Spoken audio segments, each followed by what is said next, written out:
One. Good afternoon. My name is Jim Conlon and welcome to the latest edition of the RCB Radio Sport Show, live at 92.5 and 94.8 FM and online at www.rcb.ie. And the first part of our show this week will review the Alliance Hurling League, the clash of Clare versus Wexford. We're joined by our analyst, RCB Sports main hurling analyst, Nicholas Rynne, to review the game. And we'll also preview the upcoming clash between Clare versus Wexford in Cusack Park in Ennis.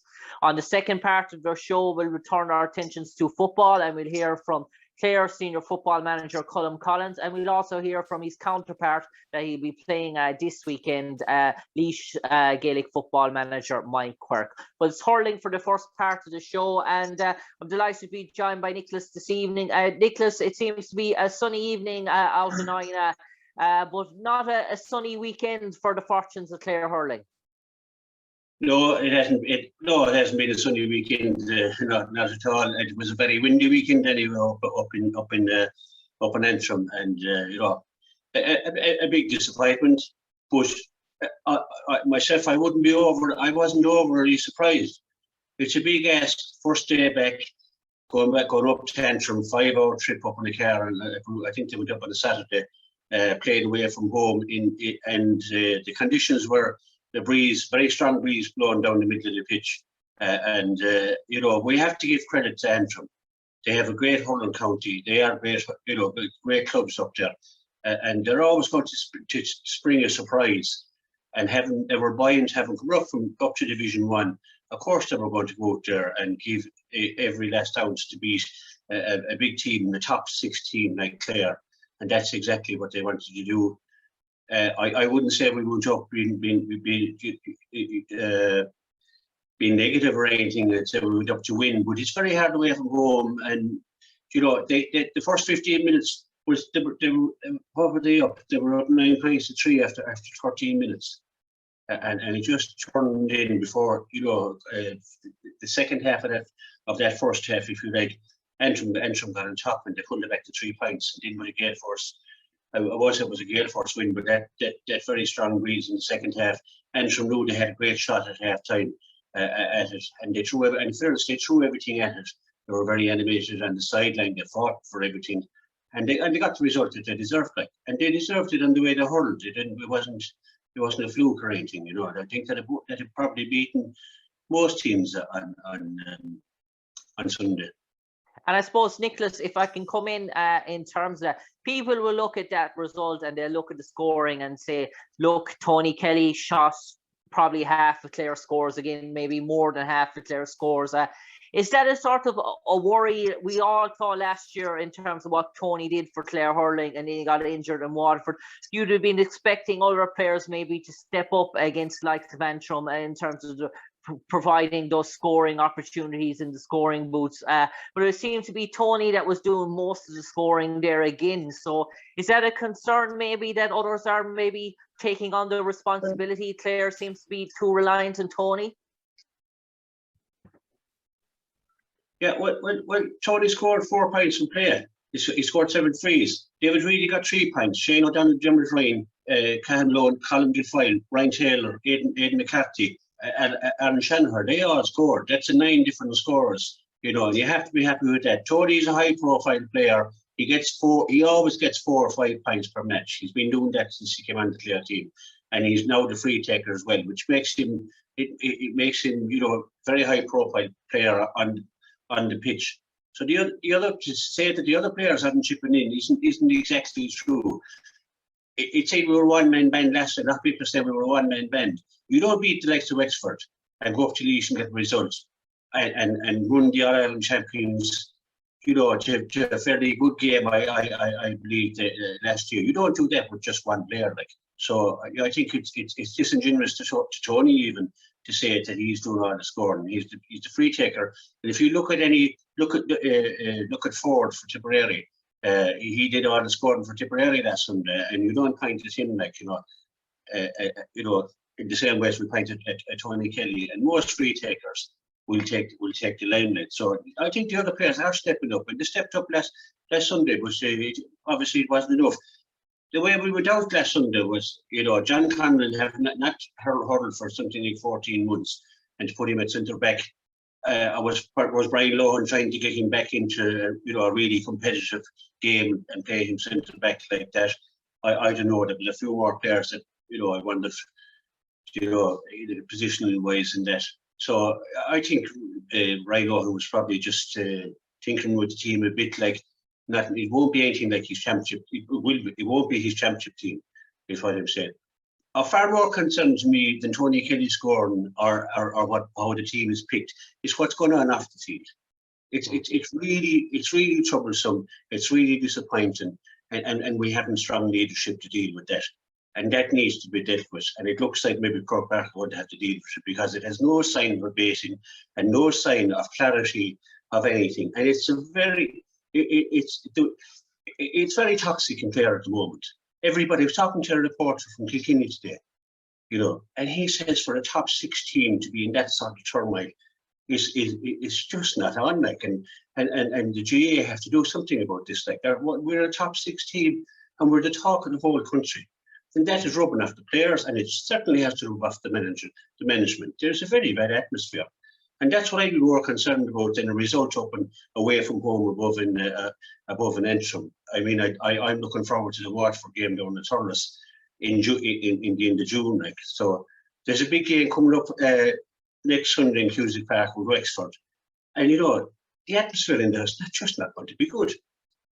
So it's very hard for players to respond to that at times soon. And I suppose, Nicholas, you mentioned that, the atmosphere, but is that sort of element? I was speaking to a journalist there that was at the game in Antrim, and he said Brian Lohan didn't speak to the Clare press after the game in terms of the result. Is that maybe to show signs of his sort of frustration with everything that's going on at the moment, that he just didn't want to bear questions about the game, about the trip up to Antrim with all the off the field activities that he didn't oblige to post-match media duties? Yeah, I suppose that not answering questions and that is not great. But the one thing I like about Brian Lohan, he's not a media man. He doesn't court that sort of, he's more interested in the team and what happens in the dressing room, what happens between the white lines. He just isn't media friendly, I suppose. For want of a better word, a lovely bloke, Brian Lohan, a decent bloke, and a very honourable man, and I myself have had great time for him, so he wouldn't be,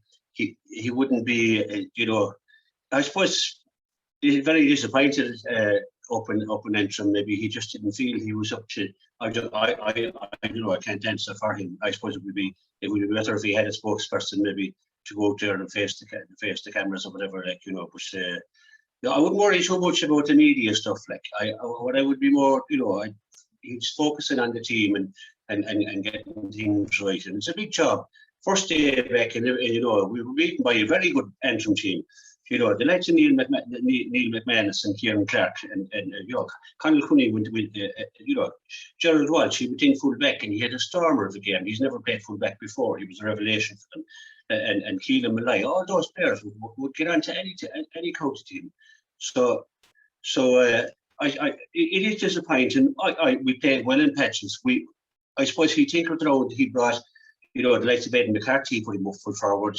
He put David Fitzgerald in the forward. So, that's very hard to know why. Like, but I suppose he's just moving around players, and I'm sure the selectors have an idea. They must have a good idea of what their team would be for the championship. But I think it was a glorified really challenge game up there. And some would say that it was a great scalp for Antrim, and congratulations to Antrim in the way they played and the victory they got. But for us, it'll be all forgotten about if we beat Wexford. And I suppose, Nicholas, it is to mention that Keane Galvin made his Clare senior inter-county debut at midfield. Paddy Donlan made his debut at cornerback. And I suppose what struck me in terms of watching the game afterwards was maybe that the Clare full back line seemed to be not maybe a cohesive sort of unit.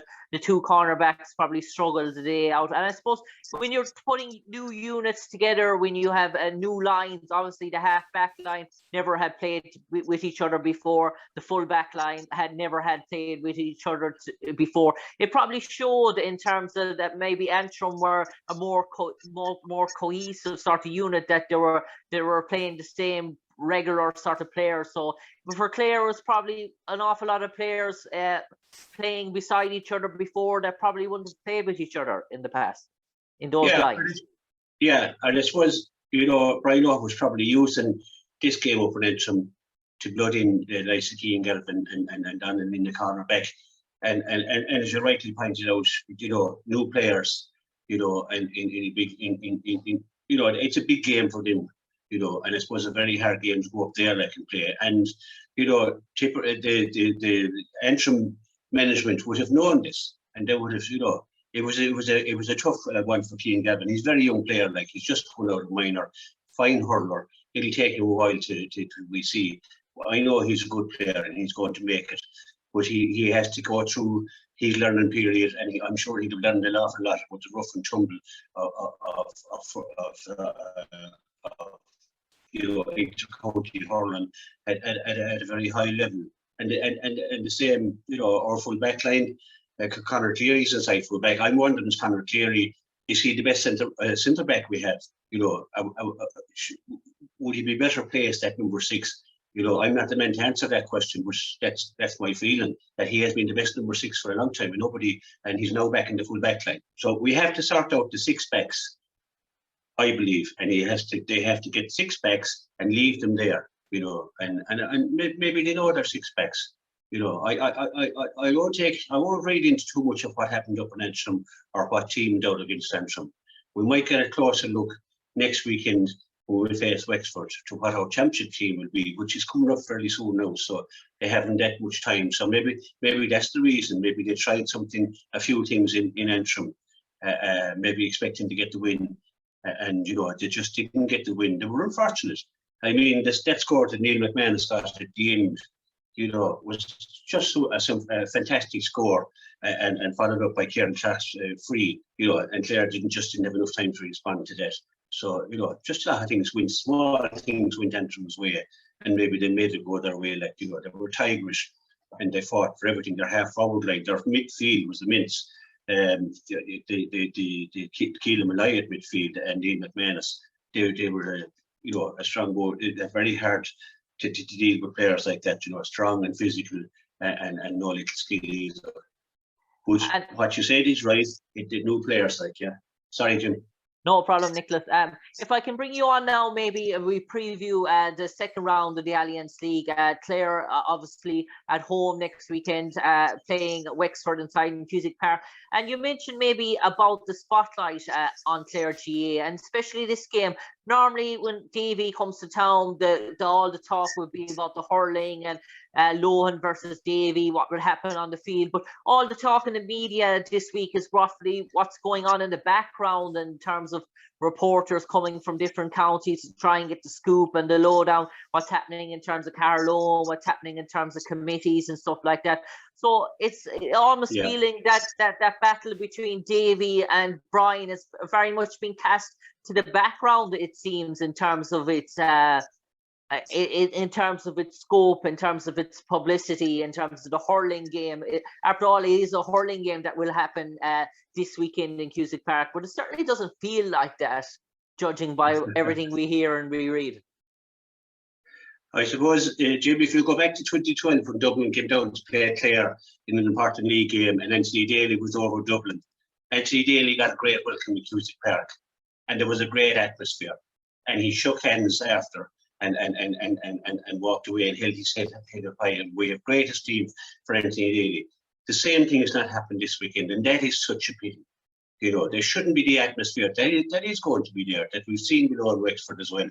That atmosphere should not be there. The press should be coming to watch two teams two teams playing in a national hurling league, and that's what the topic of conversation should be about what goes on between the white lines. Unfortunately, and I'm hearing today that the media are coming down, and they're going to be asking questions. They probably won't get any answers, but they are coming down, and they're coming down not for the hurling. So some of them are coming for the hurling, but some of them are coming down to protect one side, and more are coming down to ask questions of what's happening.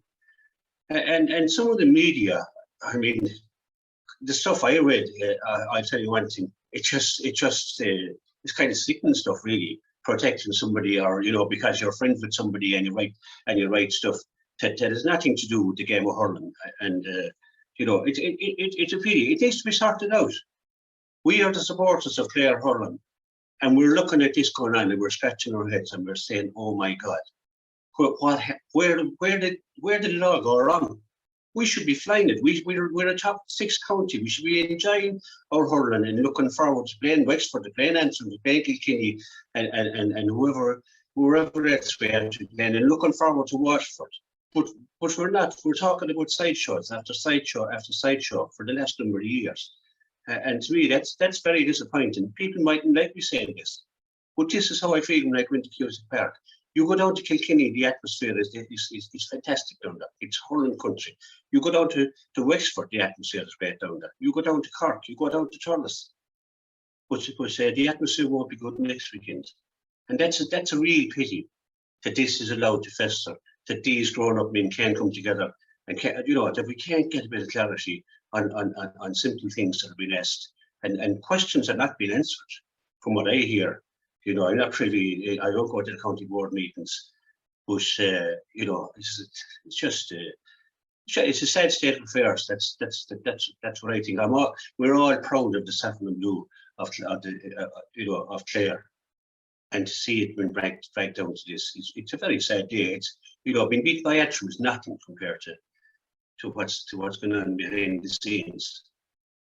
Nicholas, if I can talk about the game itself now, in terms of Wexford playing Clare, I suppose Wexford, although a good sort of impressive sort of showing against Laois, I suppose Laois had their bit of mishaps in terms of a player not being eligible that was due to start, and probably hampered their sort of preparations, and one or two sort of injuries as well. But what was noticeable for me watching that sort of game was the impact of Lee Chin in sort of the forwards, and his sort of direct sort of running game for Wexford. And Wexford tried out a few players, and they look like a team, Wexford, that have a point to prove maybe after last year in terms of their own expectations. They probably didn't meet what they didn't achieve what they wanted to achieve. So they started well at the weekend, but people will say this Clare obviously will be another test for them, given the whole loan sort of factor. So will we find out really how good Wexford are this weekend, if they can come down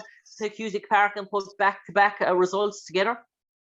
Yeah, it's got to be a big game for David Fitz and Wexford, and as you rightly point out, Wexford have to be hurting after how tamely they went out of the championship last year, haven't had won a Leinster championship, and they just did not perform. So I'm sure they'll be stinging the tail. They seem to be against Laois.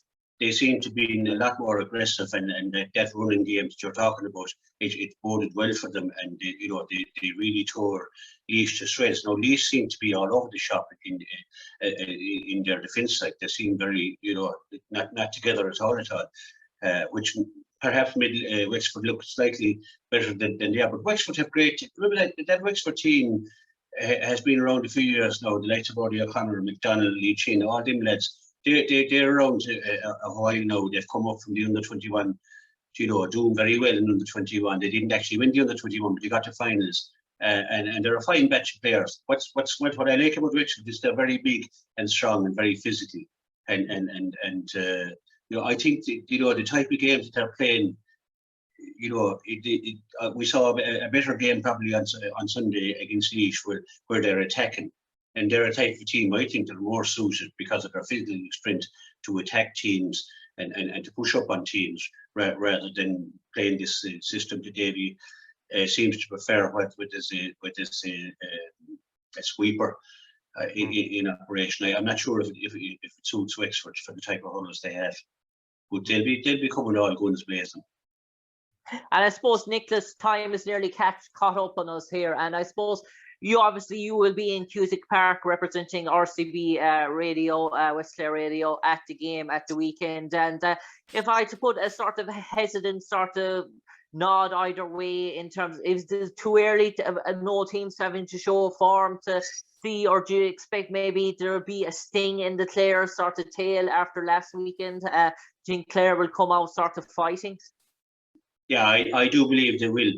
There's great character in that Clare team, in spite of the loss against Antrim, and I'm sure that they will respond, and that they will be, a fortress in this Cusack Park. And they know every blade of grass in there. I can see Tony Kelly flying in there. I can see David Reedy, O'Donnell. John Conlon maybe redeployed at full forward. I'm not sure. I can hear the team. I'm not sure, but I think there'll be a big response from Clare. I'm certain of that. Now Wexford are coming up, and they're hoping maybe to catch Clare, when they might be in a bit of a lull. But I don't believe we're in a lull, and I think Clare will respond. And I would say that Clare will win. I believe they will. And I was happy with a lot of aspects of last Sunday's game. Despite our loss, I was happy to see more forwards showing up and scoring. And when the team is placed better, and I believe it will be this weekend, I think you get a great response from Clare. And we need that, and hopefully in spite of what I've said, hopefully that we'll be able to go down and enjoy a good game of hurling, because it's about 30 players that are on the pitch at any given time. That's what it should be about, not side shots. And I suppose on that note, Nicholas, thanks for joining us for the first part of this week's RCB Radio Sport Show to review Clare versus Antrim in the first round of the Alliance League, and also to preview Clare versus Wexford this coming weekend in Cusack Park. Nicholas will be there representing RCB. He'll be providing a half-time report and a full-time report live on our Facebook page, RCB Sports. So do tune in to that to see Nicholas's report at a half-time and full-time on the Facebook page. If you can't make the game or attend the game, or you can't aren't in a position to purchase the stream, Nicholas will keep you informed. But time is caught up with us in the first part of the RCB Radio Sport. After the break, we'll switch our attentions to football, where we'll hear from Colm Collins and Laois football manager Mike Quirke.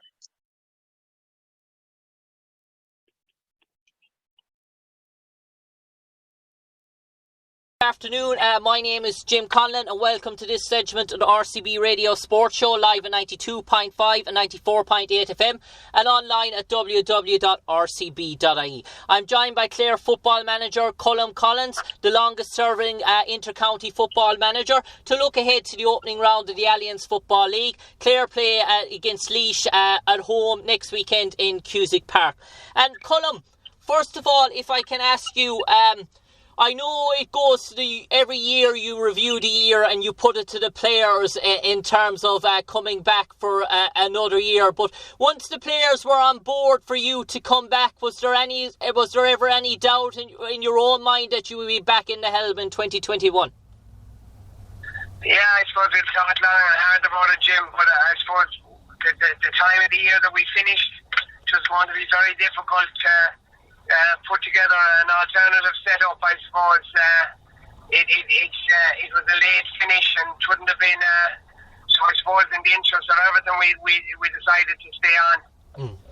That's basic. That was basically it. We were asked by the board, and the players expressed the wish that we stay on as well, and we did. Then that's how it happened, Jim. Yeah. And I suppose, Colm, you're heading in to the new season with two of your longest servants not around, Gordon Kelly and Gary Brennan, and we know Aaron Fitzgerald has opted to play hurling in 2021. So how important was it for you that the likes of Kevin Hartnett, David Tuberty, the elder statesman, Cathal O'Connor stayed on for another season in terms of that experience? We know there's promising youth coming in through in Clare football, but for some of the older lads to stay there the course for another year, was that very important in your decision? Yeah, it was. The last thing you wanted was a whole lot of people leaving together. The experience that Cathal and David Tuberty and these guys have is invaluable. and thankfully they stayed on. So that while we did lose two exceptional players, we still have plenty of experience in the panel. And I suppose, Colm, very much the league last year you to do without two of your all-stars nominees in Jamie Malone and Gary Brennan, and obviously Podge wasn't involved in the league last year, so you've gained Jamie Malone for this year now for the league, and obviously you've gained Colm Collins, so that's obviously strengthen your attacking options, especially in terms of the front six, Anna. Yes, obviously we have a few fellas this year for the league that we didn't have previously, and that's good. And there's serious competition for places, so that's all very important. Yeah, and I suppose, Colm, in terms of the league format this year, I suppose it's short and it's sweet in one sense that if you're victorious in two of your three games, you're looking at a crack for a semi-final, but likewise if you don't get a good start here, you're looking at a relegation semi-final off the bat. But in terms of it, three games, two home games, so you would have taken that at the start of the year, two home games against Laois and Cork and the one away game. And I suppose when you look at the alternative groups, when you have Meath and Mayo at the other side, it's not too bad, I imagine. Yeah, we'd have no complaints. We've been used to playing these teams. We've played them, and results have gone both ways. And so that it's there for us. We just concentrate on our own job now and try and just look no further than the first game and concentrate on doing the best we can next weekend.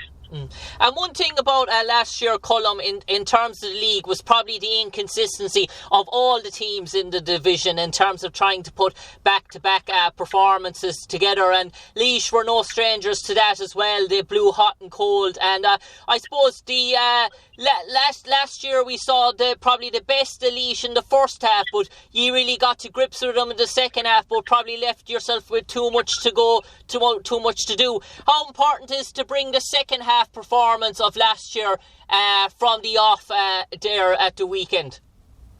Yeah, it is very important that we start on time. The minute the ball is thrown in, that we're up for it.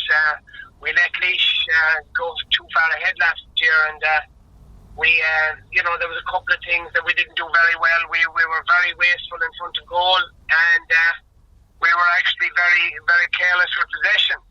So that that kind of, if that's kind of those two ailments are hard to come from. So we've got to be a lot better in front of goal and a lot more a lot better with possession this Sunday. Yeah, and I suppose, Colm, in terms of Laois last year, I suppose they were conscious in terms of the midfield, and they went short throughout the first half in terms of that sort of short kick out. It was sort of rapid fast, and it took you probably until maybe the start of the second half maybe to get used to that in terms of Laois's kick out plan. But I suppose you're having seen it last year, I suppose you'd be much more aware of it if they try and implement it this time around. Yeah, well, it's very important that you're able to adapt and deal with whatever comes at you. So I wouldn't make any assumptions about what way they're going to play, but we'll be prepared for whatever happens, and hopefully it won't take us as long to come to terms with whatever strategy they have as it did last year. And I suppose, Colm, in terms of looking at the team now, we have some of those guys in terms of moving on, in terms of experience, the likes of Dermot Coughlin, Gavin Cooney, they're all coming 22 now, so there are no real spring chickens in terms of inter-county at anymore. So and when you look at maybe Emmett McMahon, Killian Rand having that year under their belt, last year you'd be expecting them maybe to drive on that extra 10 or 15%. So do you feel that maybe competition is healthy this year going into the league? Do you feel there's a bit more bite in terms of players trying to hold down their spots compared to previous years? Yeah, I think there's serious competition in the panel for starting positions. There's a lot of players very near, in terms of ability. So there's it's going to be a tough one to pick. But whichever way, I think we've got, there's plenty of talent there. And hopefully these players will come up and prove themselves to be as good and as dedicated as the players that have gone before them. And I suppose, Colm, people will look at Clare and they'll obviously say, well, Aaron Fitz is departed from number 6 and Gary has departed from midfield. But we're very much aware that Kieran Russell filled that role last year. And obviously your own son Sean had a storming campaign for Cratloe, playing at centre-back in the senior club. And Pierce Lillis has often filled in at sort of 6 as well. So do you feel comfortable that you have options in terms of those primary spinal positions in terms of your panel? Yes, I wouldn't be one bit worried about any of those positions. I think we've got players to fill them, and I wouldn't have any concerns about that, Jim. No. And I suppose, Colm, Laois are boosted obviously by the news that Donny Kingston is back in the fold, and we know how much of a dangerous target man Donny is in terms of his hands and his ability to sort of kick scores. So I suppose in terms of Donny, I suppose just getting out in front of him and beat him to the ball, because if Donny fronts ball, he's very much a hard man to stop, maybe 13 or 20 yards out from goal. Donny's an exceptional player. He took a year out last year, so he's been a big addition to Laois, and an exceptional forward. And I suppose, Colm, in terms of some of the players back, in terms of Conor O'Hanlon back from injury, a few players that were supposed to be going, Killian Rand supposed to be going to Aussie Rules, staying around. I suppose that's really an injection of pace as well in terms of options. And we see in the inter-county game how important pace is in terms of the last 10 or 15 minutes coming from the bench. So there's a good lot of pace in this Clare team in terms of options that you can spring from the bench as well. Yeah, there's no shortage of pace. You nailed it there, Jim. No shortage of pace, and it's an important trait at inter-county, so we're delighted to have those players. Yeah, and Colm, if I can skip forward now to Kildare then the following week, in terms of travelling to Newbridge, Kildare, I suppose Kildare will be dismayed by the year that they had under Jack O'Connor last year. They were expecting an awful lot more, an awful lot of hope, and optimism was brought around Kildare in terms of his appointment. But I suppose for any manager outside the county coming into a new setup, it takes time really to get to see the players within that county and adjust to a new setup. So do you think Jack O'Connor would have learned very much from last year's experience, and Kildare will be better for it this year? Absolutely, yeah. Sure, it takes time, and you've got to get used when you're going to a strange county. I mean, it takes a while to find out and to get to know the players and all that. So that I would expect them to be stronger this year, absolutely. And I suppose we saw Cork storm through the league in Division 3 at a canter, and I suppose had a great result against Kerry, and I suppose were caught by Tipperary, who fully deserved the victory as such.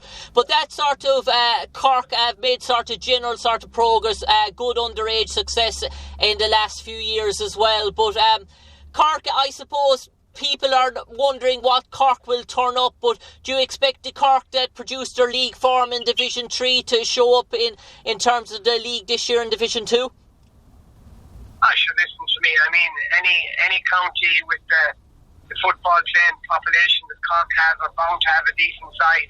So that's, that'll always be the case. I've never come across a bad Cork team. So, we'll be...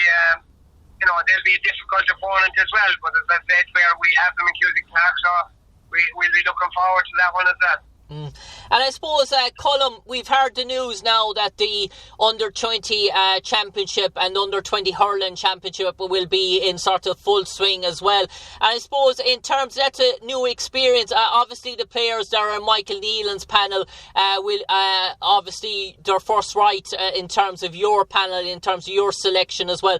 But I suppose coming into sort of the early parts of June. Is that do you sort of agree with that decision, or do you feel the under-20s should have been ran maybe after the senior inter-county was over? So listen, Jim, it's such a difficult time, and it's very hard to get everything spot on. You can't look on any of these decisions with a selfish hat on. You've got to, like the season is compressed already. You've got to think about club as well. So that this is the way it is, and we'll work with it. And the more about it, it's very hard to be critical because, as I said, it's very difficult to get everything right. It's the way things have gone.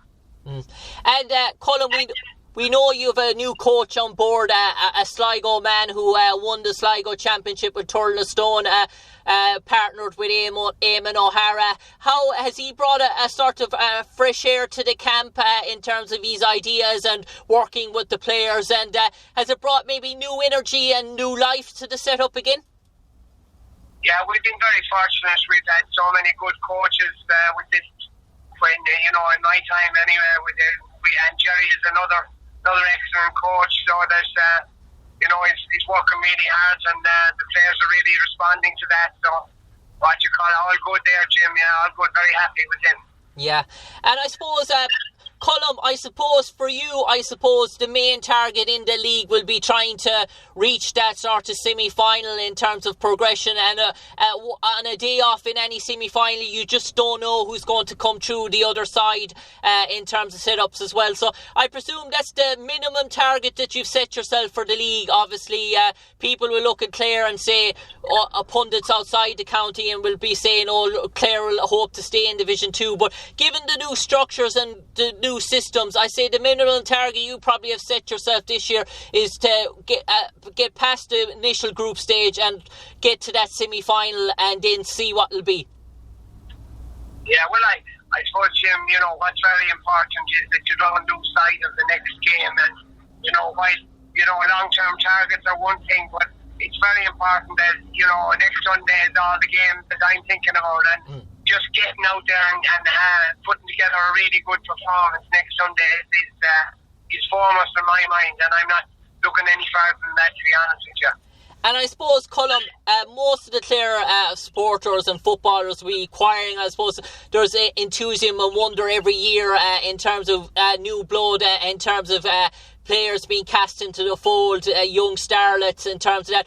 But in terms of this year, I mean, challenge matches until May the 6th, there weren't a runner. I suppose no McGrath Cup as well. So league is so important to Clare, and Clare really value the league as well. So is it very much the experience sort of core that you have to lean on, or in terms of that, if someone's showing really, really good in training, will you give them their chance even though that they might be new to the inter-county scene this year?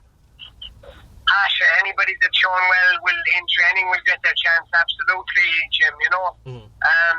It's this is the way the league is, and it's there for everybody. It's the same.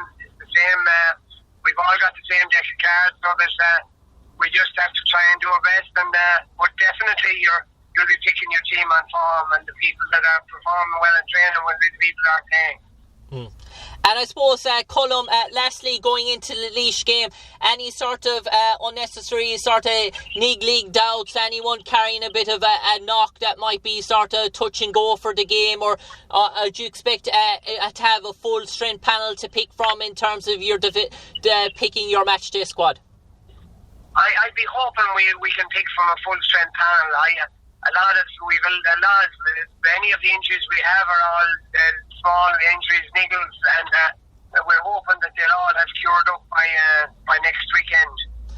On that note, Colm Collins, a pleasure talking to you here on RCB Radio Sport West Clare, live at 92.5 and 94.8 FM, as we look ahead to the Alliance opening rounds of the Alliance Football League between Clare and Laois. Colm, we wish you all the best, and we'll be watching on from the stands this weekend, cheering for the boys in the saffron and blue. Colm, cheers. Kieran touched on it a small bit as well. It was good for your mind as well. The fact that we didn't know when we were going to be back, but we were all hoping we would be back at some stage, and that's something that kept driving us on, I suppose. The hope that we were going to get back training and we were going to get back playing. So it was something that we all had an aim for. and I suppose that's what drove us on in the end to make the improvements that we have. And as I said, we're just delighted to be back on the field, and we're looking forward to Clare in a couple of weeks' time. Mad for games, and now when they come 3 in a row, 3 in what I think it's 13 or 14 days, so it'll focus the mind. Yeah, definitely, but that's what we've been training for. We're looking forward to it, as Kieran said as well. The bodies were sore last week. We're kind of only coming around there. Now was in the water nearly 6 days out of 7 last week. It was tough going, but as I said, we're coming around now, and we're really looking forward to getting stuck into the games. Can't wait for it. Lads, Evan, just touch on the training on your own there. Like, I suppose you probably had a fair idea that everyone else is working away. You probably had groups set up or whatever. So it was probably a case that if you didn't put in the work, you knew you were going to be a fair bit behind when you came back in. So it's the fact that everyone else was doing it. You could see the gains everyone else is making. It probably made it that bit easier. I won't say maybe easier is not the right word. It's probably hard, but that bit more motivated to keep going. Yeah, we a great group of lads. When you see lads putting in the effort, everyone wants to do it. Especially with the couple of additions that we have, the likes of Donny, Colm, Sean Byrne, even Paul coming back again. Competition is really, really high. Looking at training last week, you're kind of looking around. You're thinking this is probably the best panel players I've played with since I joined. And competition is going to be really tough just with the gains everyone's made over the past couple of months. So it was tough, but again, when other lads are doing it, it makes, as I said, you have an aim to make it, and you want to better yourself, and you want to be on that starting team come the first day against Clare. And I suppose you mentioned the competition. Most of the lads are named out there in the forward line as well. You're probably going to be competing with them, but we've seen the way it's gone. No one wants to be a sub or a super sub. Everyone wants to start, but there is a lot more emphasis on, as Jack mentioned, it could go to a 22-man game now with 7 subs. So the more depth you have there, the more chances you have of finishing teams off in the last 15 minutes, I suppose. Yeah, exactly, and everyone wants to start, and that's a given. But I suppose even looking at last year, the amount of game time lads were given, without the subs that we brought on, even against Fermanagh, we probably wouldn't have won some of them games. So the stronger the panel we have, the better. And of course, everyone wants to start, but we know the lads that we're competing against can do the very same job as you. So it's as I said, it's looking forward to it. That's great. Thanks, Evan.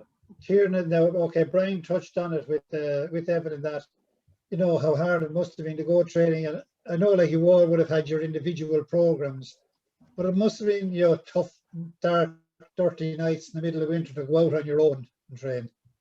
Yeah, definitely. There's certain running sessions that we were doing with Tom, and on those frosty mornings there, the blood in the back of your throat there is not a nice taste when you're driving away from a field or whatever.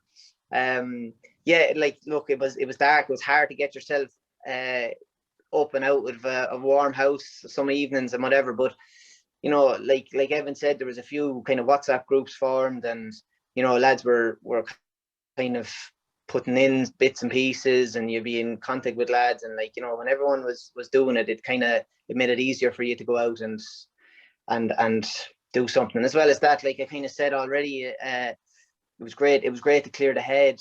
A lot of negativity going around there around January and February, and to just go out and get the 40 minutes whatever of just freedom, where you don't think of anything aside from football or the next step, really, when you're really struggling in the runs. It was great. It was great to get the headspace.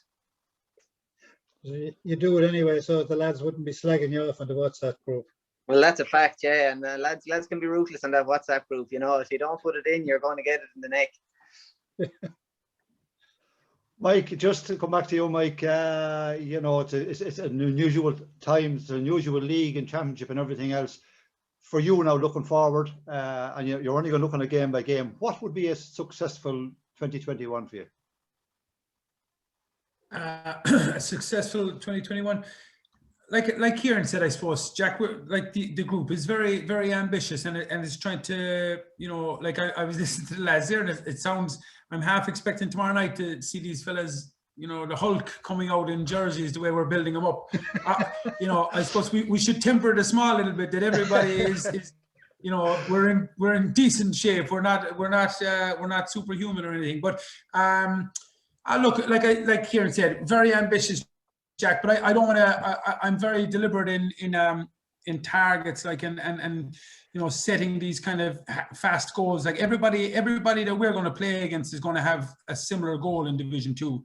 They all want to get promoted to Division 1, I would imagine, and they want to be very, very competitive, if not win their own provincial championship to start off.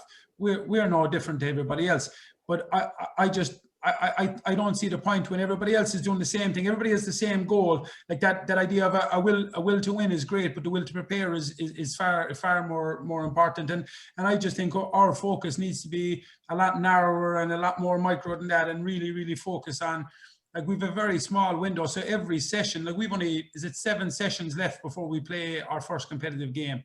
We may or may not get a challenge game. I assume we may get one challenge game in before the weekend before, and if we do, that's going to make it 4 weekends in a trot. So it's just about, you know, being very, very focused on us getting better every day, Jack, and that's maybe a stock answer or whatever, but you know, marry that with the ambition, but to keep it a little bit more short focused than anything else, you know. What you're saying then is that the success would be to improve the standard and improve the overall skill of the team. Well, I think if we don't do that, then we're a failure, you know. Yeah. That's despite whether we stay in Division 2 or we get promoted or not. If the team isn't getting the very most out of themselves, then our year as the management team or coaching group or playing group hasn't been a success. Like I would argue that last year, using those parameters was a very, very successful year for us, because we got the very, very, very most out of ourselves to stay in the position that we did, having lost as many players that we did through injury and defection or whatever it was. But now we've an opportunity because of various things, physical improvements being one of them. Maybe quality of and depth of the panel has improved, which remains to be seen, obviously. But it's to get the very most out of that now and produce when it matters most, and you know, it's fine lifting weights and running really fast times, but it's about producing it on the football pitch when it really matters. Well, Mike, the very best of luck with that. There's no doubt about that. We're all behind you. Thanks very much. Thanks, lads. Super stuff. Is that it from everyone, lads? Yeah, I'm done it. Yep. You're all happy. You're all good. Mike and Kieran, and Kieran and Evan, really appreciate you making the time available tonight. And obviously, we're the reporters. We are out there, but we're bringing the message home to the public, I suppose. And now more so than ever. And all we can say is the very, very best of luck to you this year. Yeah. Thanks, lads. Thank you very much. Thanks, Jack. Listen, guys, thanks to everybody for logging on this evening. I'm looking forward to meeting you all pitch night. That's really what it is. We've a good road ahead of us, and thankfully we're on the right road going for it. Thanks very much, guys, and we'll see you all soon. Much appreciated. Thanks, Paul. Thanks for Thanks, Paul. Bye. Turn off your mic, Paul.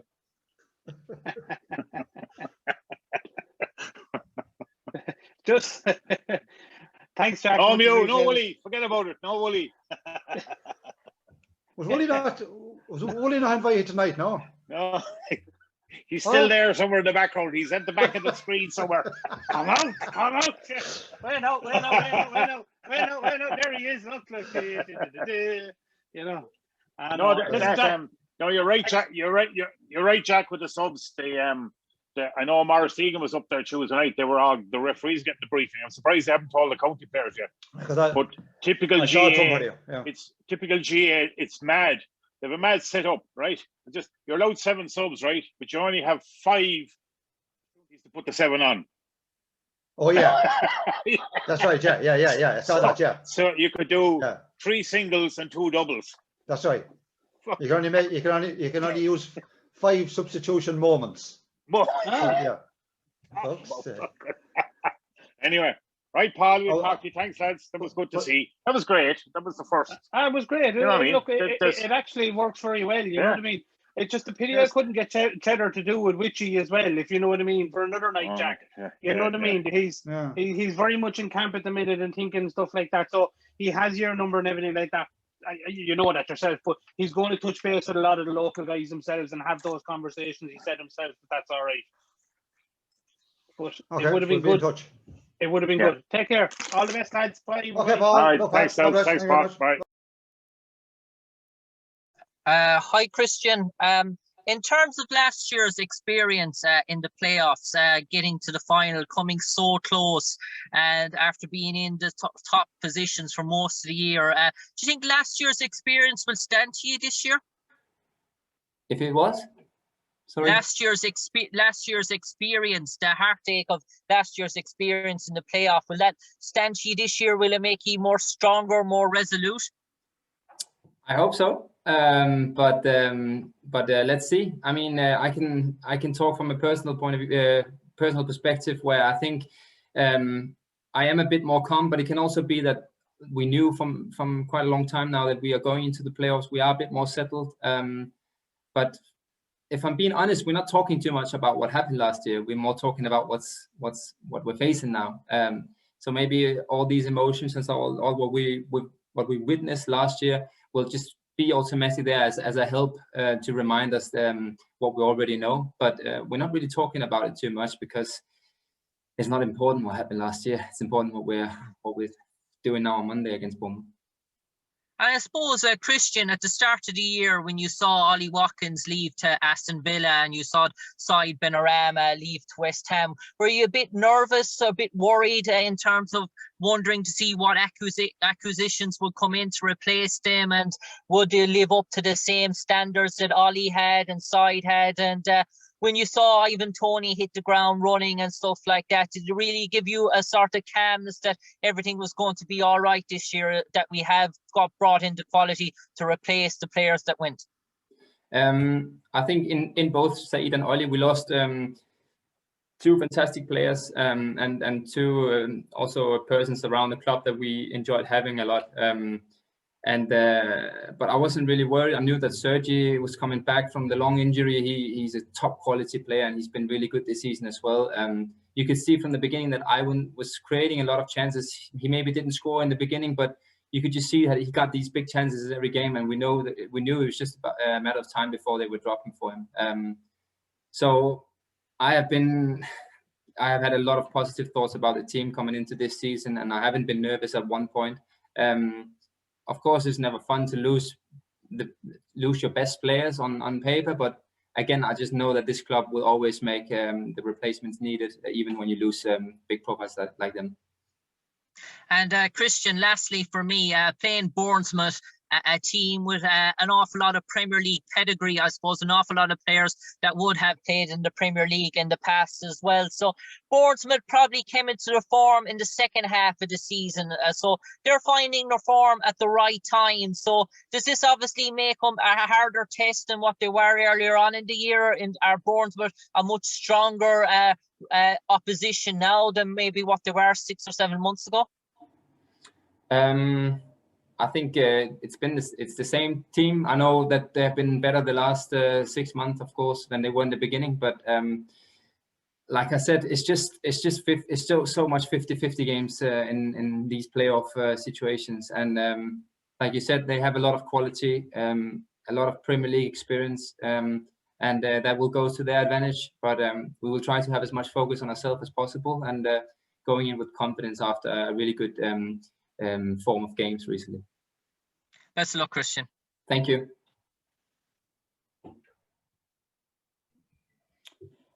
Hi, Christian.